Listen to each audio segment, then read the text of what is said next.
Okay, si-share ko lang po ano. Ay. Can you give me authorization to share, please?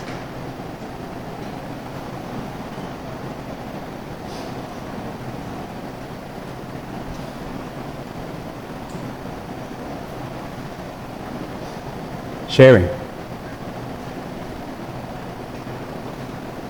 Okay.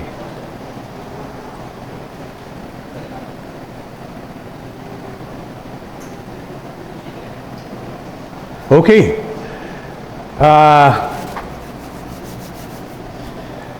Gusto ko sanang balikan yung ating pinag-aralan nung nakaraang linggo, pero normally yung mga nagtatanong o yung dahil apparently there are some people that got confused, ano?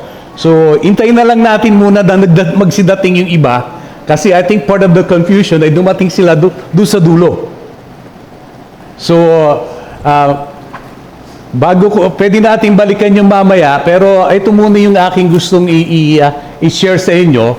Ito ay bihira nating naririnig itong topic na ito, but this is something that still need to be discussed and need to be teach dito sa loob ng iglesia. At normally, sa mga Reformed churches, we don't preach about tithing. We teach it, pero we don't normally preach it unless doon sa text ay kasama siya doon talaga as part of the text. So, but we rather teach it kasi kapag tinuturo ito, may pagkakataon kasi pag teaching may pagkakataon na magtanong o mag-clarify o magbigay ng comment doon sa pinag-uusapan. At itong aking topic ay kinuha ko ito sa libro ni John Piper. Sa libro ni John Piper. So, ang pinakaano dyan, bakit ba kailangan natin na mag-tithe? At dito sa pag-uusapan natin, tithing and beyond. So, hindi lang yung tithing, pati yung offering, ano. Bakit ba kailangan nating mag-tithe? Bakit ba bahagi yan? Kasi tayo, dito sa atin, nagpapas tayo ng ating offering. So maraming Reformed churches ay hindi nagpapas ng offering. So ang tanong sino ba dapat ang nagtatithe at nagbibigay? Hindi ba? So those are the things that we need to understand kasi part ng ating pagiging member, yung part ng ating pagiging covenant o pakikipagkasunduan sa isa't isa bilang iglesia ay yung sinasabi natin na tayo ay magkikibahagi sa serbisyo ng iglesia sa Panginoon. But church as an organization ay mayroong mga kagastusan. Hindi ba? At ang unang-unang kagastusan ng itong sinabi ni 7 biblical reason to tithe.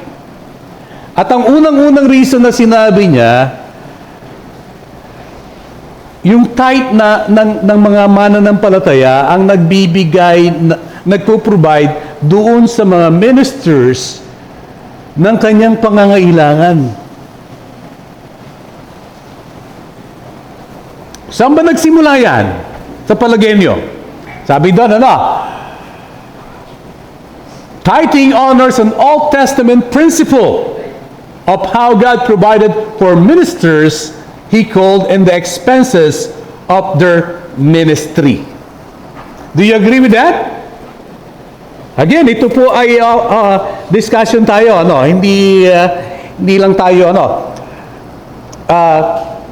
ano ba yung Old Testament principle na yon? Nakikita niyo po naman siguro, yung sa mga bilang, chapter 18, verse 20 to 21. Hindi na natin nilagay ko na dyan para for the interest of time, medyo nababasa nyo na.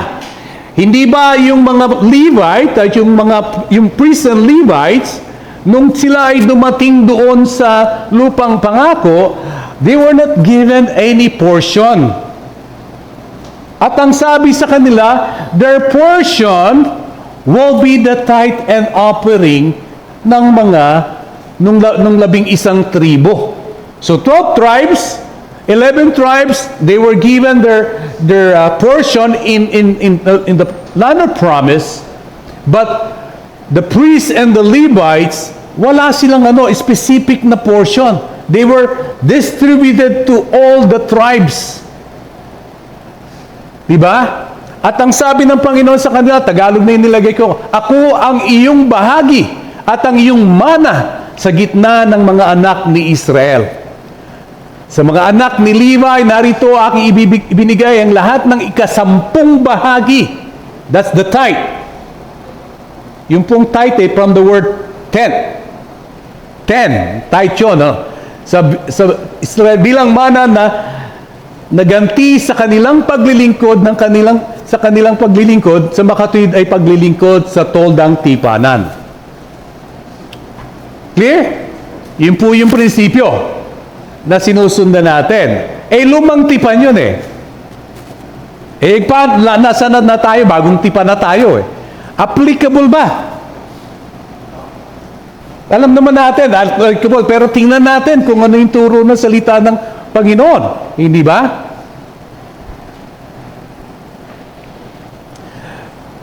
Doon sa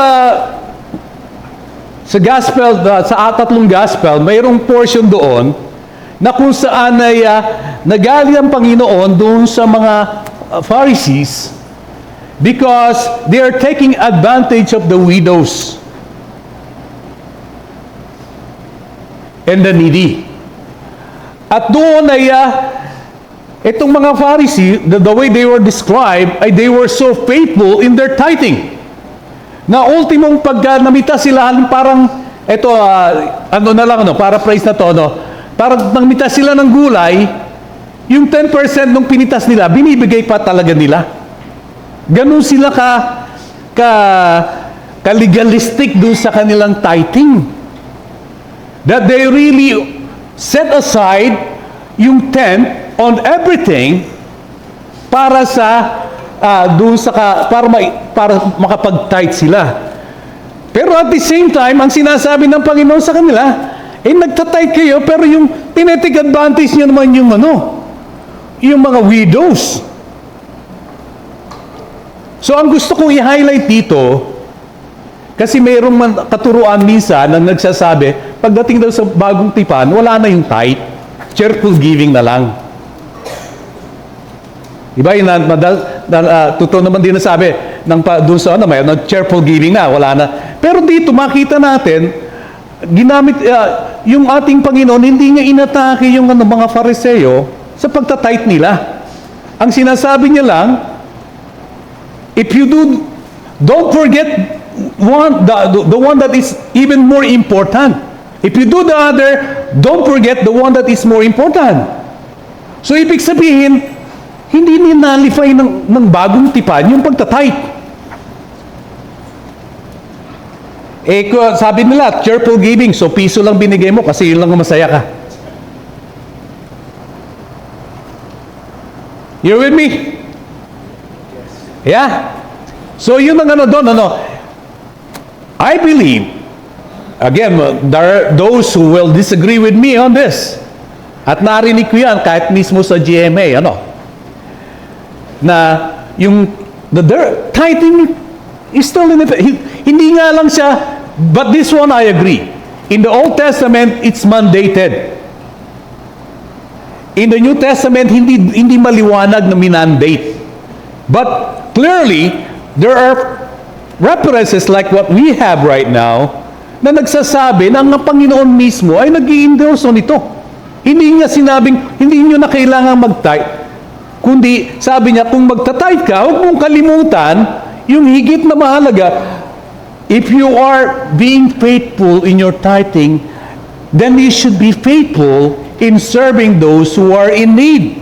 Yung kasi mga Pharisees, sila, kontra. They tithe faithfully, but they take advantage of the needy. So parang hindi match Saka ito naman yung direktang prinsipyo na kapareho dun sa lumang tipan patungkol doon sa mga nagtuturo o nangangaral ng salita ng Panginoon sa unang Korinto 13 to 14. Sabi niya, hindi ba ninyo nalalaman na ang gumagawa ng paglilingkod sa templo ay kumakain ng mga bagay mula sa templo? Ang nire-refer doon ni Apostol Pablo doon sa verse 13 ay yung ating binasa na earlier tungkol doon sa priests and Levites. Gayon din naman, tatalo na ako ng verse 14, gayon din naman ipinag-utos ng Panginoon na ang nangangaral ng Ebanghelyo ay dapat kumuha ng kanilang ikabubuhay sa Ebanghelyo. So yan, maliwanag na yung prinsipyo ng lumang tipan, prinsipyo ngayong bagong tipan, patungkol sa pagsuporta natin doon sa mga nangangaral ng full time sa kaharian ng Panginoon. Ito ay hindi yun it's not an optional para sa atin. We should take care of those who take care of the word. Those who shepherd. Kasi lalo dito sa atin sa Pilipinas, kailan dito sa atin, hindi yata ang gusto yata sa pastor ay mahirap. Ano ba? Parang gano'n. In generally speaking, and it doesn't apply dito sa atin, for sure, Pero, makikita mo, yung mga pastor, in general, dito sa Pilipinas, kailangan nilang yung asawa nila nagtatrabaho. Kaya yung mismong pastor ay kailangan mayroon pang hanap buhay para lang masuportahan yung pangangailangan ng mga nila sa pamilya, sapagkat yung binibigay mismo ng church, and ito ay true, not even, hindi lamang dun sa talagang, kung maintindihan mo sana kung talagang hirap yung church, pero kahit na dun sa mga church na talagang kaya namang for some reason, they have the tight peace. Pagdating dun sa pagkakaloob, dun sa mga nangangaral, dun sa shepherd. So, yun ang isang malaking bagay na dapat nating gusto kong natin palagi dito sa hindi natin malimutan, Hindi naman kami nagmamadali, pero time will come. There will be no Pastor Rodel. There will be no Brother Marlon or Brother Joe. It will be somebody else here. And this principle need to happen. Yan sabi? May question po ba? Wala naman. Okay. Salamat po. So yun yung una. Yun ang unang reason why we tithe. Para masuportahan natin yung nangangaral, yung nagpapakain ng espiritual. At yung kanilang pangangailangan. At along with that, kasi yung kagastusan niya sa ministry, so that means yung kagastusan mismo ng church yun. Kasama na yun doon, Kasi, dito sa atin magkano binabayaran natin sa utilities pa lang, Kaya we enjoy the comfort of sabi nga natin malamig na panambahan dahil may aircon tayo, pero yan ay binabayaran natin. Kailangan natin ng panggastos dyan. So, yan na po ang tandaan natin, Pangalawa, when we release a tenth of our income, ang palaging diskusyon niya po, yung bang tenth ay sa gross po ba yun? O sa net? Kaya wala tayong doon, kung gusto mo yung blessing sa'yo ay sa gross, di sa gross ka. Kung gusto mo net ka lang, di doon ka sa net. Di ba? Ano yan kasi, hindi na, wala naman tayong ano, no, dapat ganito, wala. Doon pumapasok yung ating, yung sinasabi nating liberty of conscience, di ba? Kasi hindi natin, pagtatanungin niya ako, I believe the gross.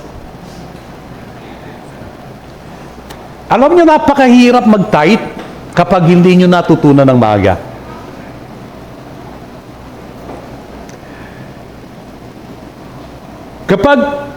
Kung nung nag-aaral ka, kasi ako natutunan ko to, nag-aaral ako. May baong kang 100, yung 10 piso iba isusubi mo. Medyo I mean, okay lang kasi kaya mong, pag maglalakad ka na lang para makaber mo yung 10 piso. Hindi ba? Pero if you learn it early, yun kasi ang key. Matutunan mo kaagad.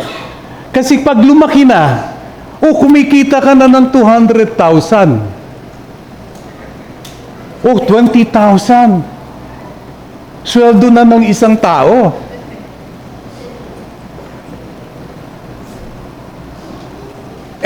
Bakit ganun, Sabi rito, when we give the tenth of our income and give it over to the ministry and mission of Christ, we honor the Creator who owns, yun ang key, who owns everything.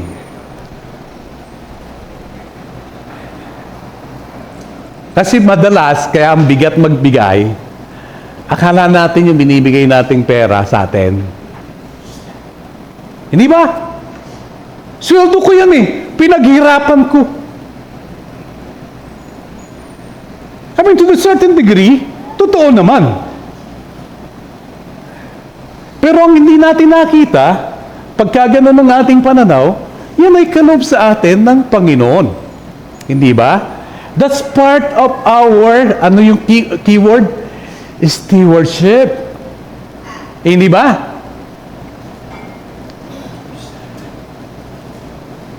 Pag yung perang hawak-hawak mo, iniisip mo sa'yo, talagang mahirap magbigay.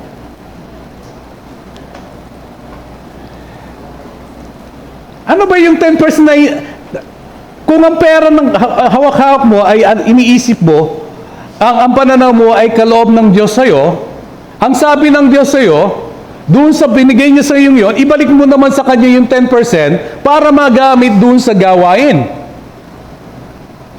Ngayon, yung natirang 90% kanino yun? Sa'yo ba yun? Sa Panginoon pa rin yun.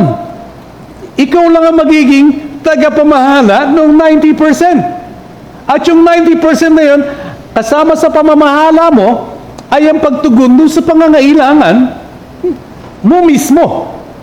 Hindi ba? Hindi naman sinabi ng Panginoon na,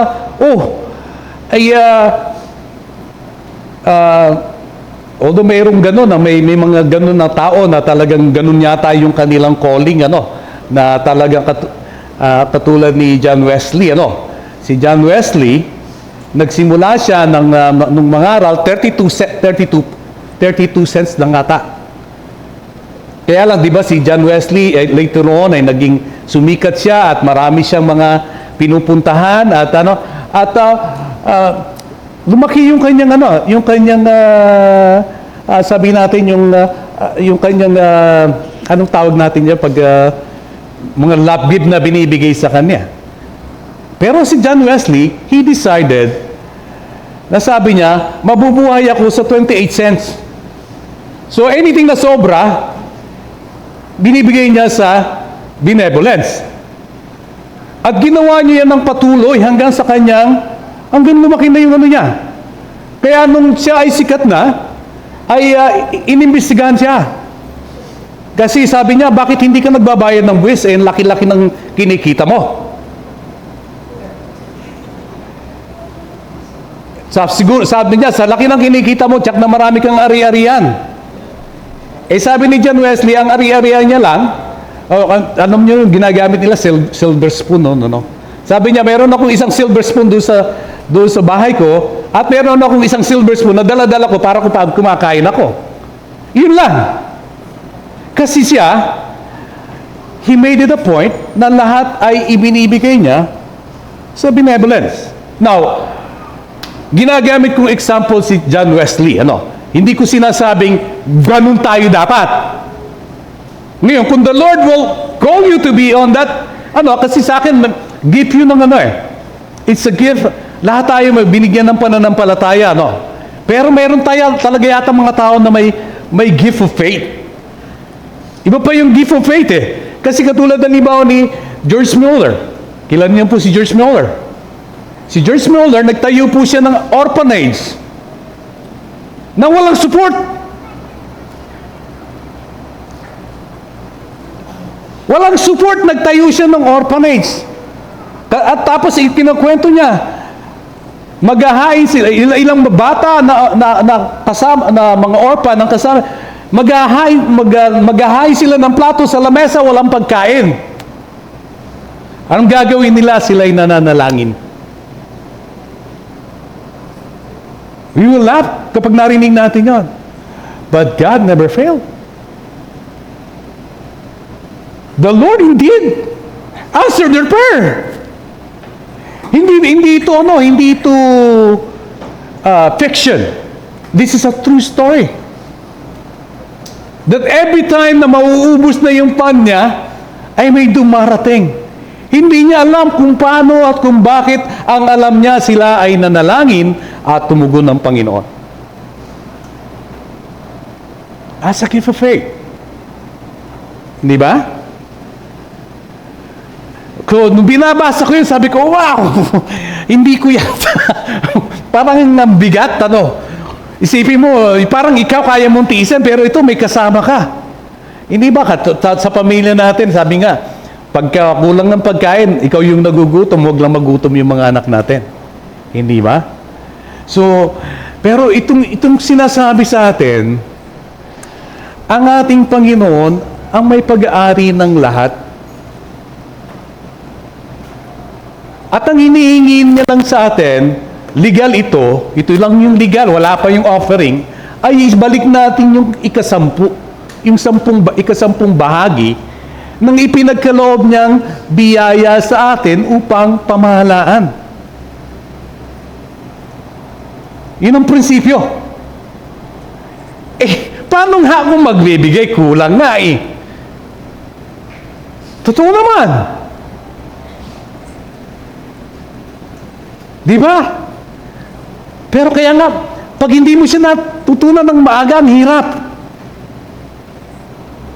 Pero, I myself can testify, God never failed.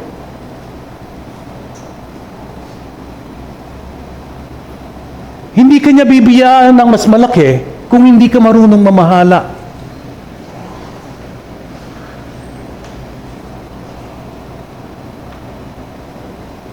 Yung blessing, although hindi ito yung reason ng pagbibigay, ang pagbibigay natin pagsunod sa hinihingi ng Diyos, hindi upang tayo biyayaan.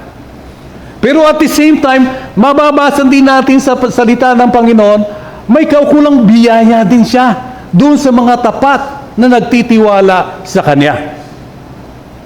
Huwag lang tayo maging hindi na tayo pwedeng maging katulad ng prosperity gospel. Magbigay kayo para pagpalain kayo. Hindi ganon. Nagbibigay tayo dahil iyon ang pinag-uutos sa atin ng ating Panginoon. Sumusunod tayo. At kung loobin ng Panginoon na bigyan tayo ng pabor, at kadalasan ang general principle. When the Lord can see that you can manage the blessing na hindi ka ano yung iba nag-hoard. Alam mo tayong mga Pilipino, dahil siguro part ng reason dahil hirap tayo sa buhay, tayo sa pagdating sa pagte-take advantage ng opportunity. Nadaanan yung puno ng bayabas, hinog marami. Ang kaya mong kainin, 5. Pero karaniwan, yung sa ating mga Pilipino, in general speaking, 5 lang yung kainin, pero pipitasin lahat yung hinog. Kahit alam niya hindi niya makakain sa bahay. We tend to be like that. Hindi natin iisipin, 5 lang naman ang mauubos ko. So, iwanan ko na lang yung iba para doon naman doon sa iba. But we will hoard. And then, nabulok. See that? Yung di ba? Parang, alam nyo sa States, pag kayo ay nag-fishing, may size yung isda. Hindi mo pwedeng hulihin kapag maliit. O kaya hindi mo siya pwedeng hulihin, lalo yung yung crab, Yung crab, ang pwede mo lang hulihin yung lalaki. Tapos yung babae, may season lang. Kapag yung babae may itlog, hindi mo pwedeng hulihin. Yung ibang mga Pilipino, marami na nauhuli. hindi pinabalik. Huli na kasi. Ayaw nang ibalik. Pero, libre nga yung crab mo, pero pag namultahan ka, $1,000, patay ka. Kaya, sabihin, yung minsan, kahit doon dala-dala, na nahuhuli palagi na hindi tama yung size, kailangan mong ibalik para mahuli mo siya later on, kompleto na siya sa size. Pero, I digress. Pero, yan kasi yung minsan part nung ating nakalakan ay nagiging dahilan din, kaya hirap tayo pagdating doon sa giving. Kasi palaging naiisip natin, paano na yung bukas? Sino bang bahala sa bukas? Di ba ang Panginoon? Kaya nga, yung ay kailangan nandun palagi yung natin, yung perspective natin na yung binigay sa iyo, ang hinihingi ng Panginoon, 10%, yung 90%, sa Kanya pa rin yun. Ngayon, pamamahalaan mo. Doon sa pamamahala mo, tutugunan mong pangangailangan mo. At kung may sobra, meron kang pwede mong, kung katulad ka ni John Wesley, pwede mong ibigay sa charity. Pwede mong pwede ka rin naman magsubi ng konti. Ang masama lang kasi, alam niyo ba yung sweldo palaging kasya lang? Kahit anong laki po ng sweldo nyo, kasya lang. Hindi po sumusobra. Palaging kasya.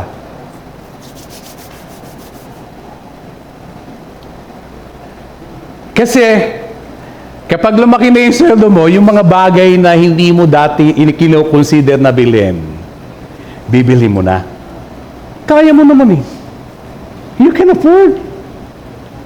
Hindi ba? Pero dahil nga, ang pananaw mo sa yun, imbis na bibili ka lang nung reasonabling presyo, bibili mo yung napakaganda kasi sa yun eh. Mas umabang magkakotse. You can afford to buy a car. Wala naman, di ba? So you buy a car. Yung iba kasi, dahil pera ko naman yan eh. Gusto ko na yung pinakamaganda. So you bought the most expensive car.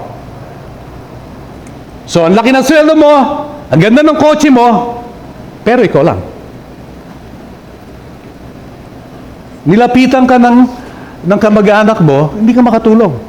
Malaki ng babayaran ko sa Totoo naman, malaki yung babayaran mo sa kotse. Kasi malang binili mo eh. Hindi ba? Well, hindi na masama yung pagbili ng kotse, pero at the same time, yung stewardship palagi. The 90% belong to the Lord. Even though we give back the 10%. So, yung stewardship, tagapamahala. It goes back to the Garden of Eden, di ba? Iniatang ng Panginoon kay Adan ang pamamahala.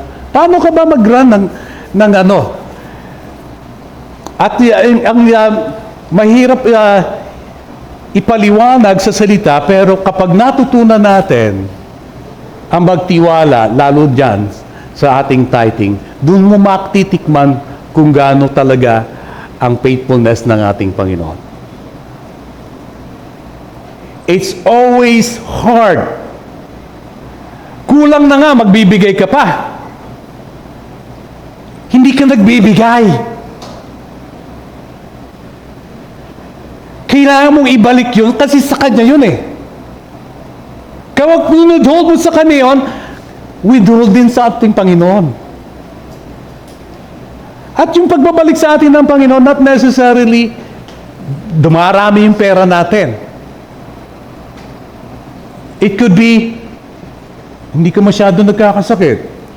O kung magkasakit ka man, mabilis kang gumaling. Hindi ka kailangang magpa-ospital. Hindi ba? We may not notice it. May na-miss. Katulad sa dito sa aming sa ministry sa outreach, nasa depressed area sila. Tatawin sila. May sumasablay ba ng 3 beses isang araw?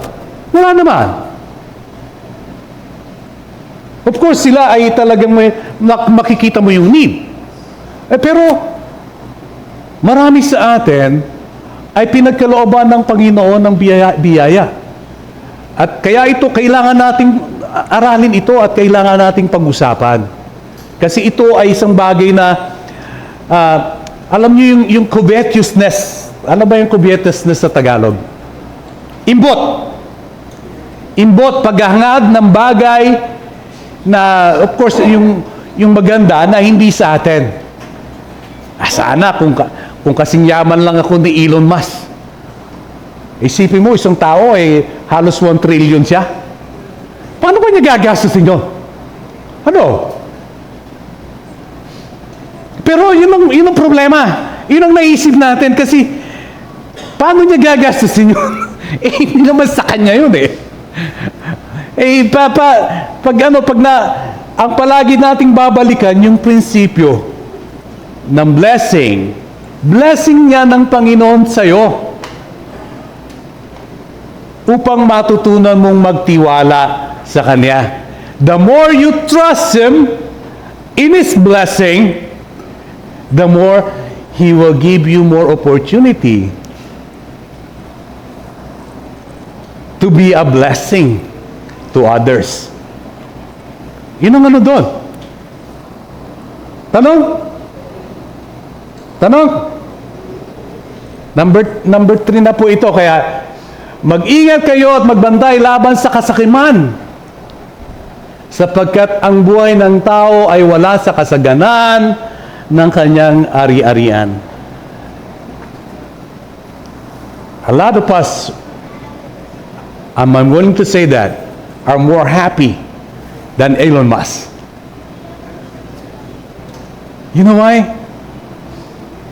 Because we have the contentment in the knowledge na tayo ay nasa pag-aalaga ng ating Diyos.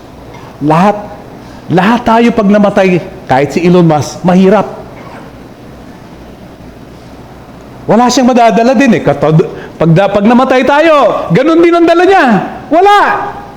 So we're all poor when we die. Hindi ba?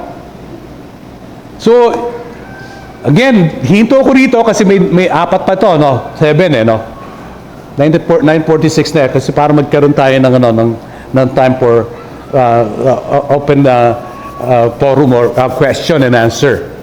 Kasi ito ay yung question and answer natin, total nandito na yung marami.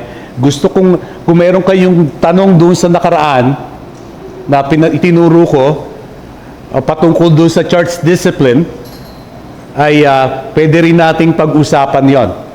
So, I will stop here unless meron kayong additional insight, additional na comment na gustong idagdag doon sa aking tinalakay. May natutunan ba tayo? So, sige. Bigyan nga natin siya ng mic para lahat na makarinig. Jeff, pakibigay ng mic.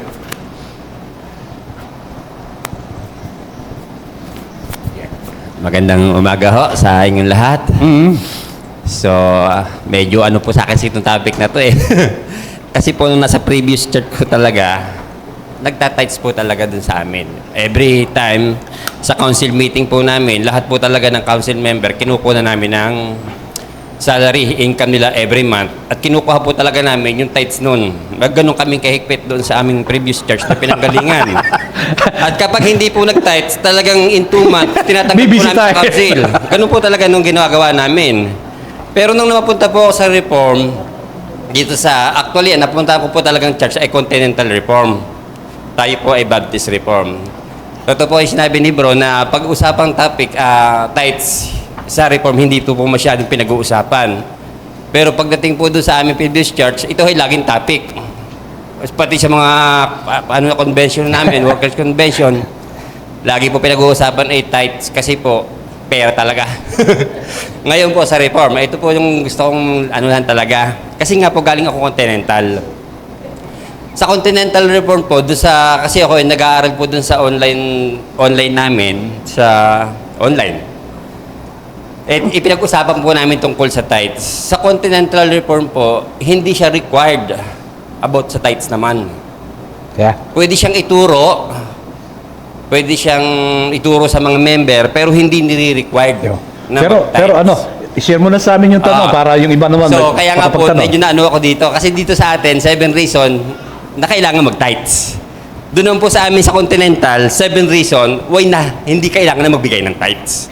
Kaya medyo, yung pong pakikinig ko ngayon kay bro, at yung natutunan ko sa Continental ay, nagsasagot siya. At may mga pastor po kami talaga, dun sa galing sa previous church namin sa Unida, na nung mag-aaral nga po sa Continental, hindi po na nagtatights ang ibang member namin. At yung ibang pastor, ganun din po. Pero, dahil nga po itinuturo sa amin yan, na yung tithings at saka yung offering, may mga nagbibigay pa rin ng tithes. Ang tanong ko na lang po doon ay yung paano yung nagbibigay ng tithes at paano yung hindi nagbibigay, conviction mo yun. Kung conviction ng puso mo na magbigay ka ng tithes, di ibigay mo. Kung alam mo sa sarili mo na nahihirapan ka naman talaga, bagamat yung sinabi ni bro, kung hindi mo natutunan from the start, mahirap po talagang ibigay. Pero, yun nga po, sinasabi, kung conviction, ibigay mo. Pero itama natin yun kasi hindi po. pwedeng conviction.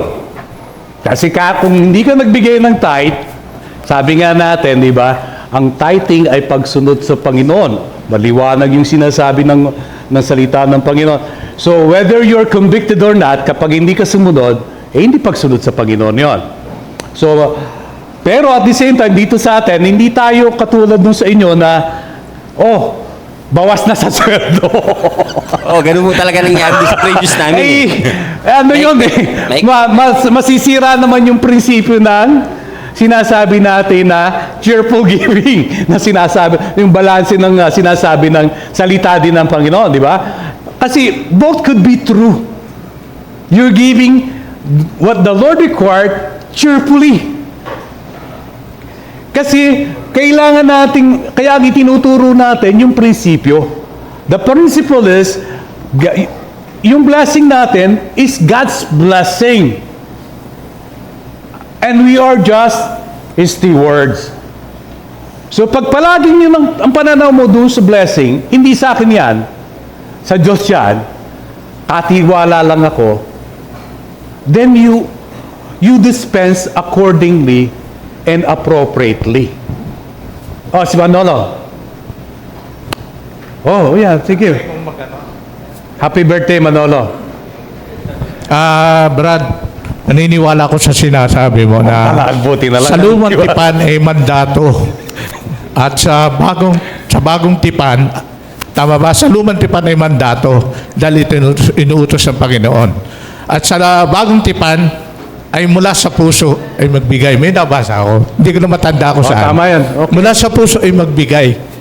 Pero ito naman ang sa akin, tama rin naman na magbigay tayo. Kasi, diretsuhin ko na ha. Pag hindi nagbigay, paano yung mga expenses ng church?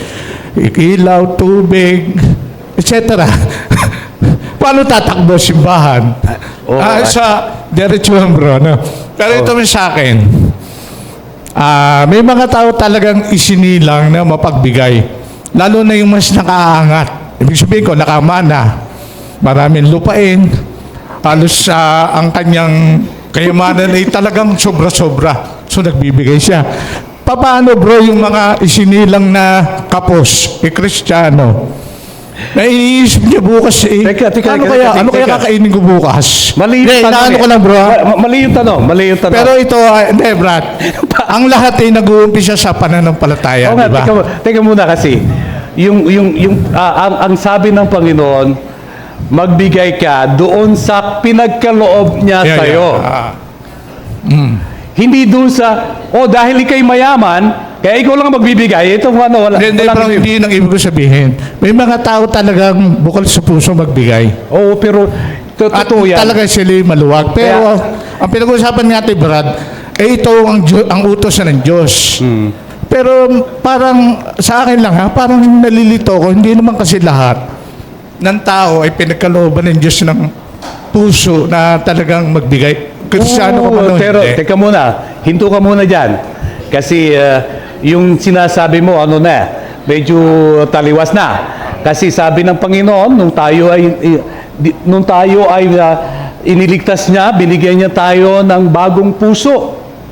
At yung puso na yan ay may pagsunod sa ating Panginoon. Ang nais natin palagi ay sundin ng kanyang kalooban. Hindi tayo perpekto, lagi tayo natitisod, pero nandun palagi yung pagnanais natin na sumunod.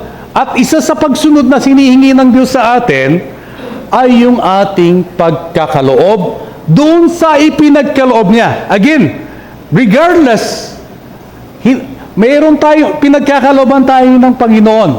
Iba-ibang laki, pero kung ano yung pinagkaloob sa iyo, di ba? Ano yung istorya? Basa mo ba ito, Manolo? The widow's mite. Brad, excuse me. Sinasabi ko lang yung aking naiisip. Pero sa katotohanan, alam ko naman na ang Panginoon ay nagbigay sa iyo ng ganito. Oo. Pero sinasabi ko lang, mayroon talagang tao mapagbigay. Mayaman, mahirap. Ayun nga, inaano ko sa iyo. Huwag maging ganun ang pananaw natin kasi ang dapat na pananaw natin hindi lang may mga tao mapagbigay, kundi dapat lahat tayo maging mapagbigay. At ulitin ko bro, ang pagbibigay ay siyempre nagsisimula sa pananampalataya. Siyempre. Na ibinigay sa iyo. Kasi kung hindi ka naniniwala doon na ito'y kalooban ng Diyos sa iyo, ito'y sinasabi sa iyo, na ito ang gawin mo at hindi ka sumusunod, tingin ko sana na. 100% Manolo. Tama yung sinabi mo. Ito ay nagsisimula sa pananampalataya. Kaya buti na lang may tayo. Daming tanong eh. Si Tess, sige Tess.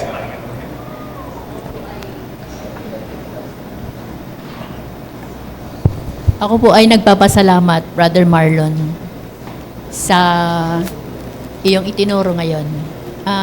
Yung patungkol sa pera po, pati po yung mga itinuro noon ni Pastor tungkol sa pagbabayad ng utang. Masasabi ko na blessing kasi naituturo sa atin ang mga practical na bagay. Tungkol po dito sa tithe ay ako po ay naniniwala din ako na pero ngayon ko lang na-realize din na akala ko akin yung 90%. Kanina sumagot ako, kanino yung 90%? Sabi ko sa Lord, pero deep inside me pala before that, akala ko akin na yun. Babasahin ko lang po itong Psalm 37:25. Naging po namin ito ng mga anak ko. Sa 5 po yung pinalaki naming anak ni Nestor, pero napakabait po ng Lord. Sabi po dito, I have been young and now I'm old. Yet I have not seen the righteous forsaken or his children begging for bread. Purihin po ang Panginoon. Amen. Amen. At napakagandang patutuon yan. Totoo naman, pag natutunan mo talaga, kasi this is the very first thing na pwedeng ma-practice natin yung ating faith bilang mga mananampalataya. Kung ikaw ay bagong Kristiyano, ito yung unang-una na napakagandang matutunan na ma-practice mo yung tinasabi nating pananampalataya. Sapagkat ito, ang may napakalaki ng implication niya habang sa iyong pagtanda. Kasi habang tumatanda ka, normally, tumataas ang iyong kita. Kung hindi mo kaya magbigay sa 100, hindi mo na kakayanin lalong magbigay pag umabot na ng 100,000 ang kinikita mo. But time and time again, para mapagkakataon. Good morning po. Based po dun sa na pag-aralan po natin, yung tithing po natin is solely for Levitical tithing. Tama po ba? Ano po? For support of the workers po, ano po? Well, not necessarily. Yun ay, kasi, of course, support ng workers ang primary nun. Yung gastusin ng Apo, yun po yung parang ng yun, church. yun nga po, yun yung Tapos at the same time yung benevolence. Apo. May part pa rin tayo ng benevolence doon natin kinukuha. And based po dun sa napag-usapan rin po natin, we are doing this out of love of God and obedience, ano po. But in the light po nung Old Testament, as I remember po, meron po kasing different types of tithing po sila. Parang major 3. Ano po, yung Levitical tithing, yung festival tithings po na ginagawa in celebration po na magkakasamang kakain lahat, pati ang mga balo, ang mga taga-ibang bayan. Tapos meron po yung pangatlo yung binabanggit nga po natin, tithing for benevolence para po sa mga babaeng bao. Ang question ko lang po is, sa atin po, sa reform setting po, paano po natin magagampanan po yung tithing in a way po na hindi siya maging legalistic pero